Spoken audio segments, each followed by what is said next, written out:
嗨，我是九月，我想做一套这样的苗族银帽。不过一套这样完整的头饰做下来，要花好几个月时间不说，还得要10多斤银子，那得多少钱呀？喂，南翔，我寄给你的银矿石你收到了吗？那个可以炼银，我出材料，你出力，我们5-5分怎么样？好像还不错哎。现在就来研究一下银花冠怎么做。主体框架倒是不复杂，不过上面各式的银饰精巧繁复，而且要几百件。没想到南翔还真炼出来了，20斤矿石炼出来10多斤银子，这也太厉害了吧！先用它来打个银片。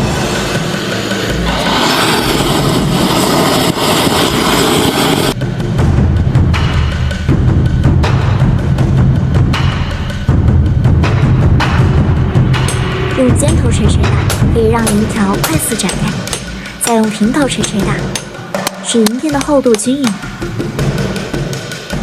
最后煅烧退火，让表面的锤纹淡化，就更平整了。没想到光是打铁就要花1整天的时间，还就这么一小块。现在做的是小喇叭，小喇叭形制简单，不过串起来之后就会随着步幅晃动，互相撞击，发出清脆的银铃声。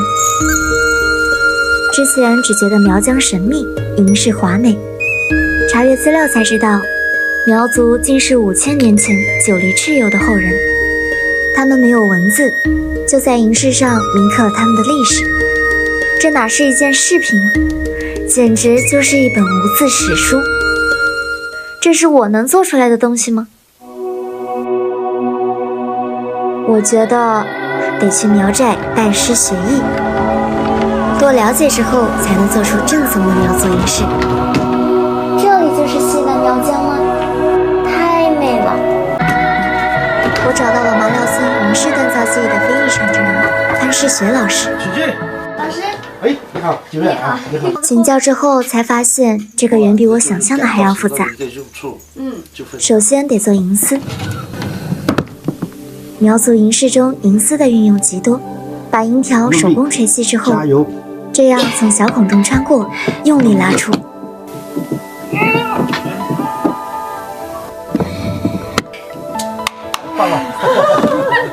一根银条历经52次层层拉细后，才能得到这样一根细若毛发的银丝。这只是第一步，接下来将银丝搓成布满螺纹的花丝之后，再根据之前画好的纹样掐丝造型。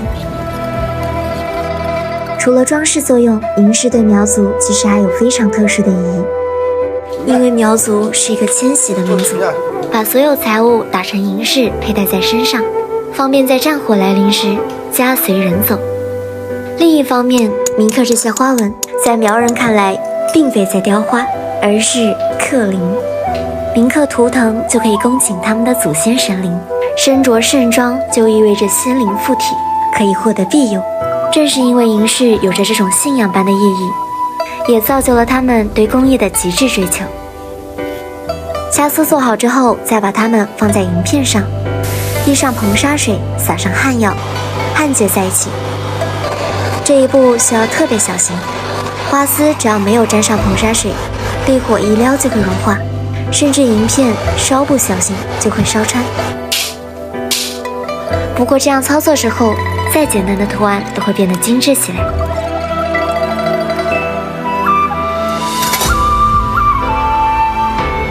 苗族是一个苦难深重的民族，从5000年前九黎部蚩尤在周陆之战中战败开始，苗族的历史就写下了一个悲剧的起点，一场没有尽头的迁徙。但是他们没有妥协，即便是如此，依然保存着自己的信仰。图样全部剪下来后还没有结束，还得用这个工具再加工一下。轻轻的捶打让造型立体起来。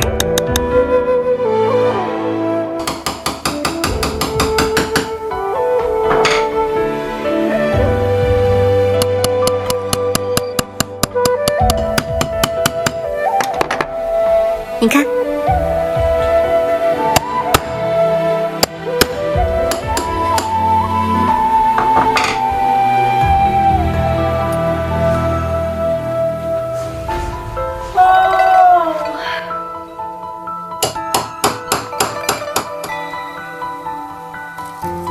花丝在银针上缠绕、滚平，这样可以做出来一根银丝弹簧。银饰组装时用它来做支撑，这样做好之后，银饰就会随着动作轻轻颤抖，更为灵动。现在就可以把它们都组装起来了，苗族银饰的华美也出见一斑。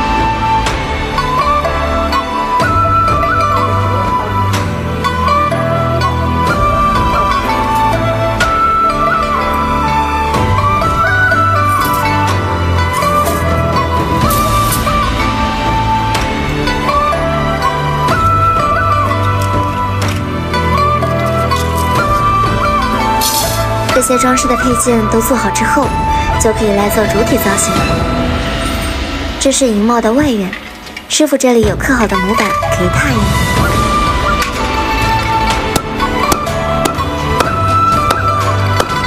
拓印的内容便是那场被所有苗族骨骼反复吟唱的上古战争。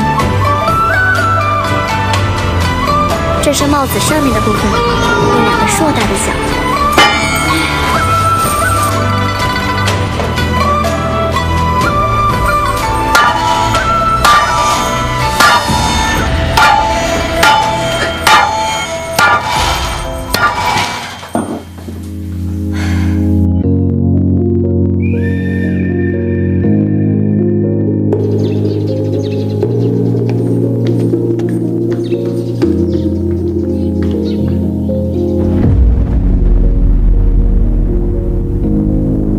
其实我一开始以为这2个尖尖的是牛角，师傅说不是，是鸟羽和鸟的翅膀，寓意飞翔，是对光明的向往。在那场看不到尽头的迁徙中，面对一片望不到边的黑暗，变成一只鸟儿飞去有光的地方，应该就是最美好的梦想了吧。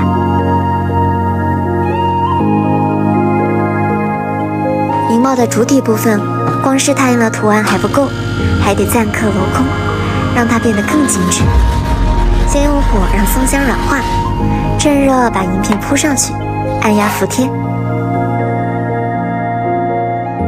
松香变硬之后，就能起到很好的支撑作用。这些图案都是要镂空的。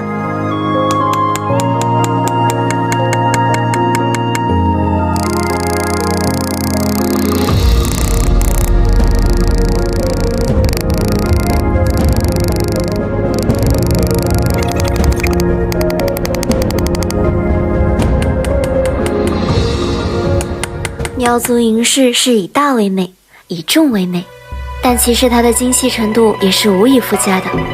在感叹于苗族银饰繁复华美的同时，要知道这可是一个身如浮萍、颠沛流离了几千年的民族，那种举世罕见的迁徙，那种天地之大却无立足之地的感觉，光是意会我都感觉无比绝望。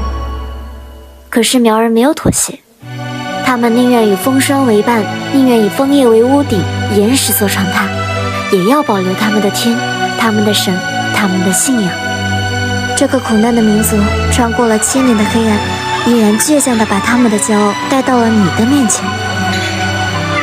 前路荆棘，我们任重而行。